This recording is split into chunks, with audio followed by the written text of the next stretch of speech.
The Steam controller. It's finally here. None of the other stuff is, but we got this very cool device that I'm very happy with. I'm Jeff Grubb from Giant Bomb. I am holding one in my hand. I have another right over there. They sent me two there. Yes, it's very cool. I'm holding up the camera, but I think that might be unnecessary. Shawn's just going to edit this and make it look all nice and give you guys a better look at it.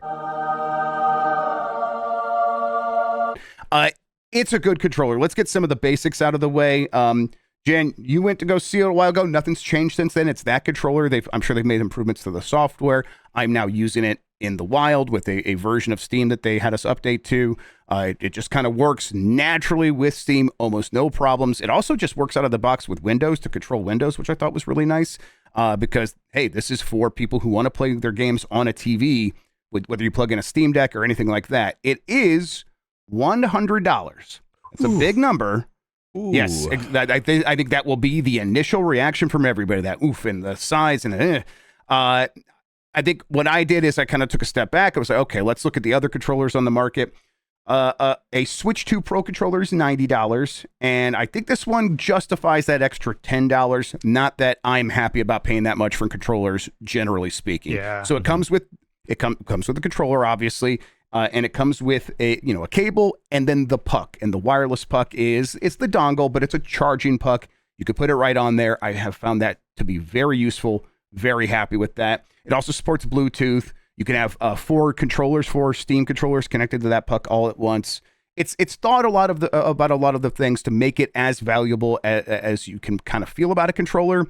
And I do think that I feel good about the investment because they did really think about like repairability. It has easy access screws on the back. You're going to be able to open this thing up. They're working with iFixit.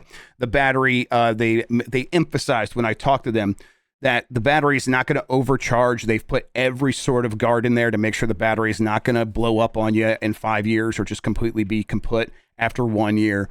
So yes, it's expensive, but I am really liking it, guys. Okay. I can kind of go over some of my experiences with it, but why don't we start? Do you guys have any like off the top questions you're interested in? Well, for me, Grubb, it seems like not much, if anything, has changed since Dan and I checked it out when we visited Valve a couple months ago. But I'm curious, for me, that has like ergonomic problems with controllers like the DualSense. How does this feel in your hands after like an extended play session?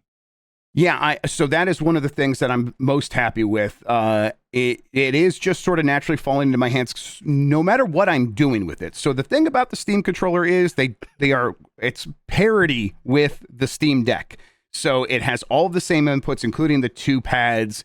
And the pads, you would think, you look at this thing, and I think people will have opinions when they look at it. And then as soon as they hold it, I think most of those answers will be like, oh, it just works. So my thumb naturally falls on the D-pad and the buttons. I just slide it over a little bit. I find myself on the analog sticks. The grips are maybe a little bit longer than you might think, actually, to the point where my pinkies do a lot of the holding here, and it's not heavy, so it's very easy to support it. And then when I do move all the way down to the pads, everything falls into place where like, oh, now my fingers are really grabbing these back grip buttons, so I don't have to then go back up and use the face buttons to interact with things in a game or in the menu system. It's like now I have this other option, and it feels just as comfortable as anything else. So I think when I talked to Lawrence Yang and some of the people at Valve who are responsible for this controller, they made an emphasis on ergonomics. That was the thing they thought about the most. And that includes like, hey, if you look at it, these trackpads are a little bit offset. They're not the straight up and down like they are on the Steam Deck. They said there was a lot of iteration to get that right. That's how your thumbs would go down to them. It's how your thumbs would go down to them. And again, when you look at it, you're like, is that going to be right? And then you just don't look at it. You put your thumbs on there, and it just feels super correct. It feels natural, and I have not had any complaints with holding this thing. I definitely get some hand pain these days with some controllers, and I'm always like, where's that coming from? Or holding the Steam Deck even. I'm like, man, I really like this thing, but I am finding a little bit of cramping here or there. I have not had those issues with this controller so far. I'm very happy with the ergonomics. I understand where Jan's coming from, because I had the same problem with the DualSense specifically because of the way the handles are shaped, because they are that like downward slope rather than the outward of Xbox, or even the DualShock 4 went more in the Xbox direction based on the shape of the Steam controller as you just held up, it seems like it's more in that modern Xbox controller shape in general, the sloping outwards. And I feel like that's going to be better for a lot of people, because I do think that solves a lot of our hand issues. Is the Xbox controller is just a little more comfortable because it is sloped that way. Definitely more function over form as opposed to the DualSense, which is kind of the opposite. Yeah. And it's like, I think in general, like this layout of having the analog sticks down here in the PlayStation formation, so that they're parallel with one another, they're in line with one another, as opposed to the offset. Like usually I thought, like, I like the offset, but what they do is, instead of having, like, I'm holding up an Xbox 360 style controller as well here, and they put that D-pad way down here, and instead Valve's move has been kind of put all of the main control interfaces along the top of the very top of the controller face. And again, it looks weird, I think, to most people at first glance, but then you just put your thumbs on there, and I'm immediately like, this is where my fingers naturally find themselves going, without me having to do the thing of, now I'm crooking my thumb into a hook. Yeah. And I'm not really ever doing that on this thing. Even when it goes down to the pads, I'm just sort of, I make my grip a little bit wider, really hook my pinkies into this, and now my thumbs are right on here. Again, no hook there. So you could tell they thought about that, and I'm so glad that they kept all of the control parity with the Steam Deck. Because now it's like you have all of the options you want to play any of these games you find on Steam that require mouse inputs, or occasionally have one mouse button or one reason that you want to use the mouse. All that stuff's still here. And the way I have my emulation stuff set up, I put a lot of hot like swap buttons on the pads, where I just put my thumb on there and a little menu comes up, and I can get a radial menu and get save states. All that stuff's just going to work, even if I'm now sitting on the couch and I don't have to pick up the weird little USB wireless keyboard I got from Logitech. Real quick on the layout before we move away from it, I have always found that the PlayStation layout makes a little more sense to me, especially when you have something like the Steam controller that is really leaning into the back buttons and everything, because now everything is aligned with the games that you're most likely to use them all in, I feel. That way, D-pad and buttons make sense for retro style games. And then the aligned analog sticks make sense for shooters and a lot of third-person action games, especially when you can bind the face buttons to the back buttons. I think it makes more sense from a comfort standpoint to have them all symmetrical. I know folks at home, the Steam controller may look a little silly with how tall it looks, but I think the extra real estate, like as Grubb said, like your thumbs just naturally land there, and having that place to land versus hooking around, I think will help people out for like extended play sessions and reduce a little bit of fatigue. Also, if you're concerned about the touchpads interfering, Grubb, I mean, you'll probably get into controller profiles, but you can always turn those off per game. Yes, I mean, that's the huge thing, is like they've always been doing a ton of work on the controller profile so that things just work with what anyone might bring, and there's all kinds of community-created profiles. All that stuff is still here.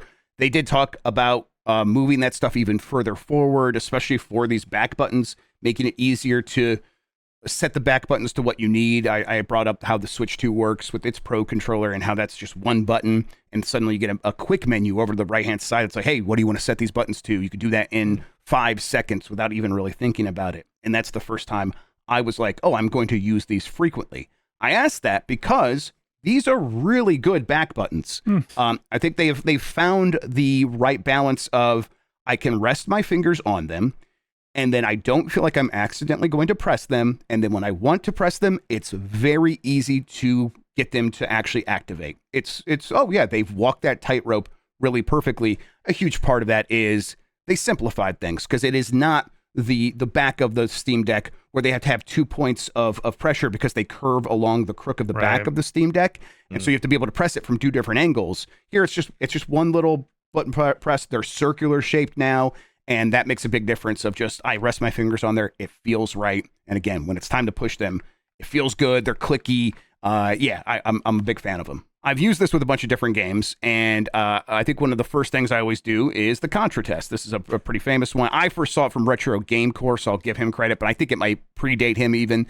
Contra is a game that is infamous for false inputs with a controller that might have a shoddy D-pad. So the idea is, you want to be able to press down on the D-pad to shoot down. And what you don't want is false left and right inputs as you might wiggle a little bit. If you're just kind of wiggling the down direction just a tiny bit, you don't want to see any left or right movement from the character. A lot of D-pads fail this. They get a lot of movement. It's hard to like get the character to stand still while pointing down. Oh, no, not with this thing. It's perfect at that. It crushes that test. It was really well done when it was time for me to try to get the character to move left or right while aiming down. It did it as soon as I wanted it to. I asked them about this. Like, do you know about the Contra test? And they're like, no, not necessarily. Maybe I've heard of it, but we did talk to the fighting game community. They had a lot of feedback after the Steam Deck controls the D-pad there.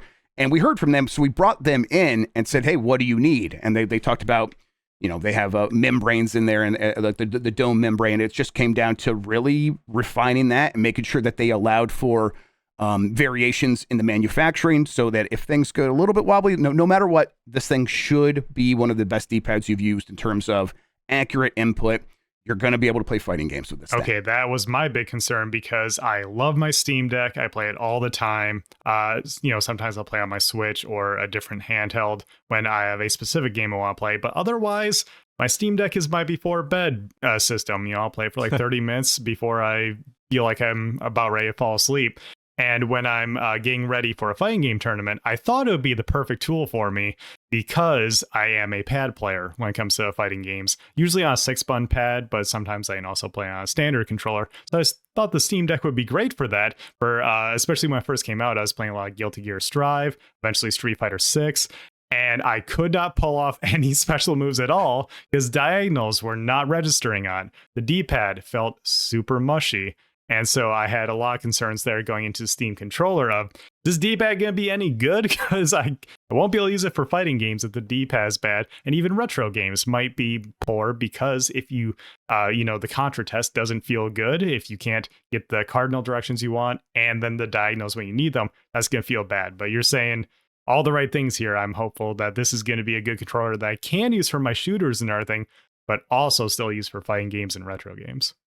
Yeah, I definitely booted up Street Fighter 30th Anniversary Collection, which has become one of my controller testing games. I go in there, I'm like, hey, can I do a Dragon Punch? Can I do the Z move? Because that's the one where it's like, I always thought that was difficult. And it turned out, no, I just had been using shitty controllers my whole life.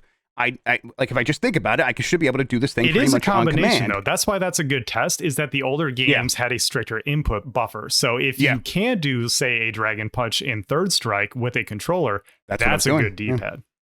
Yep. So it was working most of the time, which is I'm sure I was doing it right just most of the time. So hey, that was very nice to see. I'm like, okay, this doesn't just like, oh, it works. No, it feels good to do those inputs on this controller. Very happy with that. The wireless connection has been very good. Obviously, that is mostly solved these days by having the dedicated dongle for the vast majority of controllers you're going to get from third parties. Bluetooth works okay, but there's a lot of interference these days with Bluetooth. In my experience, I'll always say that's anecdotal. That's my experience. My kids walk in front of my Switch Pro controller sometimes, and I could feel the delay suddenly pick up or whatever. Again, that's my experience, but there's a reason that a lot of these controllers ship with a dongle. They said that they really knew that they wanted to get the dongle away from the PC case itself because there's a lot of interference there. They tried to do that with the original Steam controller. It came with a cable that had a little USB input at the end of it, and you were supposed to plug the dongle into that and put that on your desk. And almost no one did it. So their solution to that was to add charging to the puck. And I'm someone who hates trying to remember to actually plug my controllers in. I'm a bad person. Any sort of dock will help me with that. I have just, every time I got done with it, set this thing right back on there. It's one-handed because it's magnetic. I just get it right on top of there. I just dropped my other controller. That's what that bang was. No, the Steam controller pushed it over. Yeah, exactly. Like a certain dominance. It was controller side, absolutely. So it's kind of like it's like MagSafe, basically. Yes, okay, exactly. Cool. It's I actually find it to be a little bit more slick than that, Shawn. Where MagSafe, you kind of have to find the sweet spot because the prongs or like the connectors for the magnet are exposed for the Steam Deck control or Steam controller. Because it is pogo pins, right? It's not actual wireless. Okay, gotcha.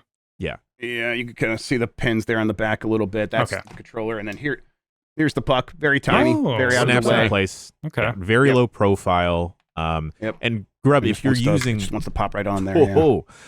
Grubb, if you're using multiple controllers on one PC, they can all share that puck, right? They said there's 0 added latency with up to 4 controllers connected to one puck.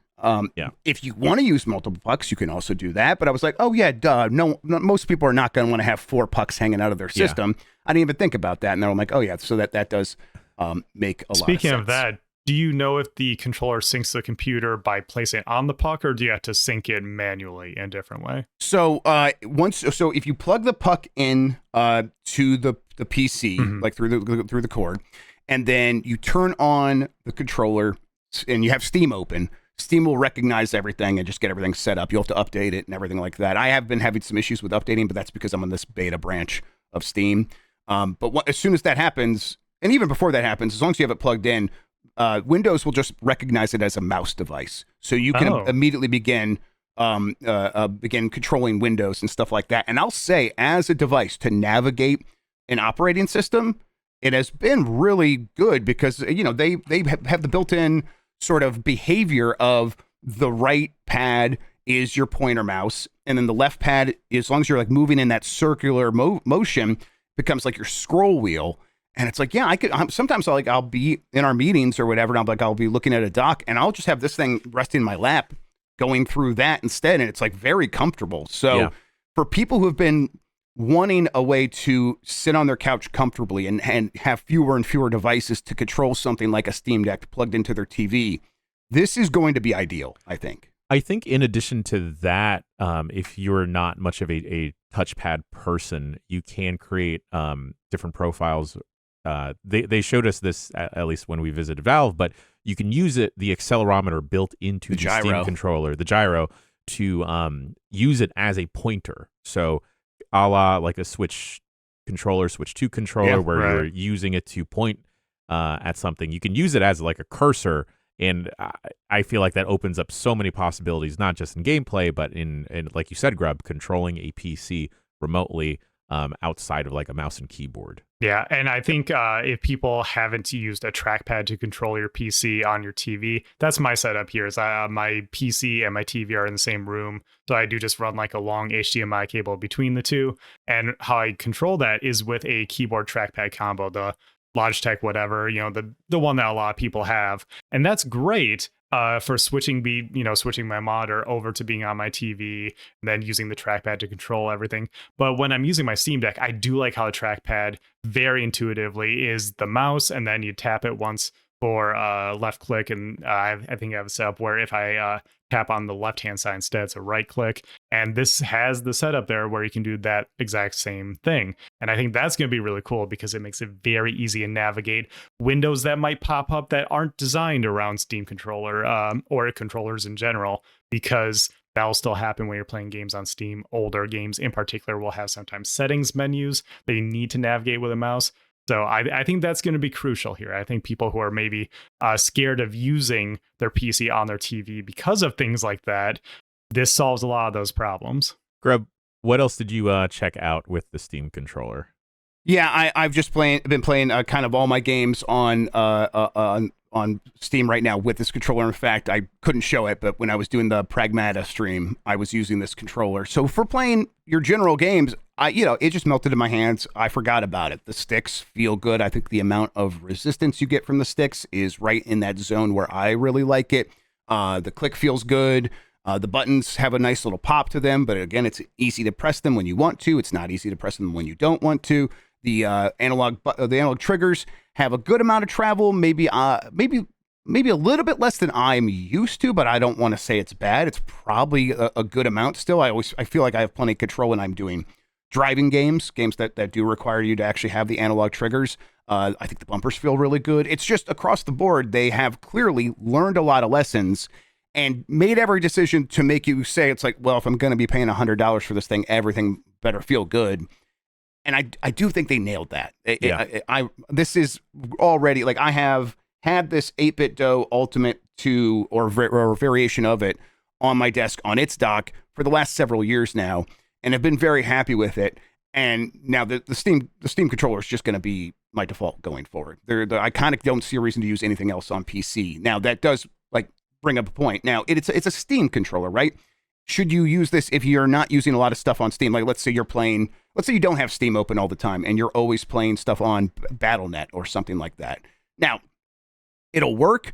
You're going to want to make sure you have Steam open to have all of the features available to you, because the Steam input stuff does add a few extra stuff, like Gian, you were talking about having the gyro. Yeah. I believe the gyro, it might work, but it's not going to work the way it should unless you have Steam open. So just keep that in mind of, yes, this is a controller for PC, generally speaking, that gets extra features when SteamOS is open. When Steam is open, not SteamOS. But if you have Steam closed, it'll still work as a controller for the most part. But if something's not working, that's probably it. I'm not going to be like, hey, don't get this if you're not playing games entirely on Steam. This is a great general purpose PC controller. But you will get the most out of it if you have Steam open. Okay, I was going to ask then, if you're not using Steam for one reason or another, playing a game outside of it, maybe just using standalone programs that you don't necessarily want to add to Steam, does it just show up as like an X input or D input controller, like a standard controller? Yes, that's been the behavior I've seen for the most part, except for in stuff like RetroArch, where I was like, wait, I think this thing's being seen as a mouse and keyboard. So there's gonna be some learning there. And again, like, I think if I had Steam open while that happens and I have the right profile selected, it's less of a problem. But we're in early days with that stuff. The community has not gotten their hands on it. I'm sure like a month after this thing has been out, all of these issues I might have had with something like that will be solved, and I'll never think about it again. But in this moment early on, it's like, oh, I can tell that this thing is not necessarily made for all of these external Steam things. Sure. Okay. I know any and every time I've visited Valve so far, they love to show off like the gimmick uses for whatever they're showing off. And based off of how you've been talking about the Steam controller, Grubb, I could actually maybe see some application and utility for using the Steam controller with the trackpads, the additional buttons, to, I don't know, perhaps maybe be a sicko and edit video. I knew he was going there. It's not insane. It's not that insane. Like, yeah, there's obviously it's just one input you would want to use in a situation like that. But there are going to be times where it's like you want to kick back and just actually watch what you've done. You'll be able to navigate a DaVinci Resolve and set up some hotkeys and stuff like that very easily. And I could see some people doing that, having this just as one extra thing sitting next to them on their workstation. I think that is one of the things that surprised me so much, is just like, oh, I am in a way I never would have thought about. Like, even when like holding the Steam Deck, when I'm navigating Linux using the Steam Deck, I'm like, this is up. It does in a pinch. Here it's like, oh, this is kind of a nice alternative thing to have on my desk when it's time to do some work. Last question that I think I have, Grubb, is battery life. I know that the puck dongle makes it easier to remember to charge it, but in between sessions, has it lasted the whole way through? Has it died on you when you've forgotten to put it onto the puck? Yeah, I've done one test so far, so nothing extensive, of leaving it off the dongle for an extended period of time, and it just wouldn't die. It was like I left it off for like a couple days, and it's like, oh yeah, this thing, cool. Obviously it's going to sleep a lot, but I would try to keep it on, and it just has a really good battery life. That's what I'm comfortable saying right now. I'm not going to put a number on that or anything like that, but between the dongle, which again, it's not going to overcharge it, so you don't have to worry about killing your battery by charging it too much. So you can always put it back on the dongle safely and expect it to work next time. If you're not doing that, it's still going to hold a charge for days and days. Like I have 30 hours, I think is the number they've been throwing around, something around there. And that feels right to me. Cool. Yeah, I think that's the advantage of having the puck be the charging base as well. Currently, yes. I'm also using an 8BitDo as my daily controller, and it is one of them that has the ability where you can plug it into your PC, and then the dongle goes into the dock. And so having both bringing the antenna away from the computer and having that be your charging base, you get in the habit of putting it on the dock when you're done, because it's so easy to just plop it down on there. Sounds like same thing with the puck here, where you mentioned Bluetooth interference, and ironically, Bluetooth is my best connection on my PC because I have a dedicated antenna that pulls it out and away from the PC. Right. Sure. And so that's the advantage of something like this puck, is that I think once you get in the habit of setting it down there, not only do you have an antenna that's away from your PC, you'll think about, oh, I'll just set it down so easy, and they'll always be charged. I never had to worry about it. I appreciate that's coming alongside the controller, especially for that price. It seems like everything you've described, the tech is there to justify the price, because it kind of like is buying a really high-end controller and like a keyboard and trackpad combo, considering how you can control your computer with it all in one. It seems like, yeah, this is going to be an investment, but especially with the repairability in mind, one that you can rely on. Because I know the Steam Deck, I've had to do a little bit of work on my Steam Deck, and it's been very easy. Same. And I appreciate being able to just pop off the back and change something small if something small needs to be changed. Seems like the same will happen here, and I appreciate that, especially for the price. Yeah, I think utility-wise, and I just looked it up, like Joy-Con 2s for the Switch 2 are $90, also $100. right? $100. They're 100? They're 100 for Yes, there, okay, man. And, those are locked down to the Switch 2. Theoretically, you can use a Steam controller in other places. And also, if you are still interested in getting the Steam machine in the future, if and when that eventually comes out, it feels like this is a no-brainer pairing for it. Because I believe, like, yes. the puck is going to play incredibly well with that. The puck will, but it also, the Steam machine, remember has the wireless dongle built in. Yeah. Mm-hmm. So it automatically will have the strong connection there. So yeah, that's one thing for sure. Yeah, I'm really happy with it. I think that I will be using it as my daily driver now. It is good build quality. I've done a lot of controller reviews. I remember reviewing the Xbox Elite controller and being like, man, this thing feels great, and it feels like it's built like a tank. And then all those fall apart. So I mean, who knows what happens as time erodes these things. I'll say, holding it feels like better build quality than the Steam Deck, which I thought had pretty decent build quality. But cool. I could definitely feel it's like, oh, here's where they tried to save some money. The plastic's a little bit flimsy here. None of that. This feels very solid, very well put together. Hopefully, all of the components just last. I'm happy with it. Nice. Cool. Any other questions, guys?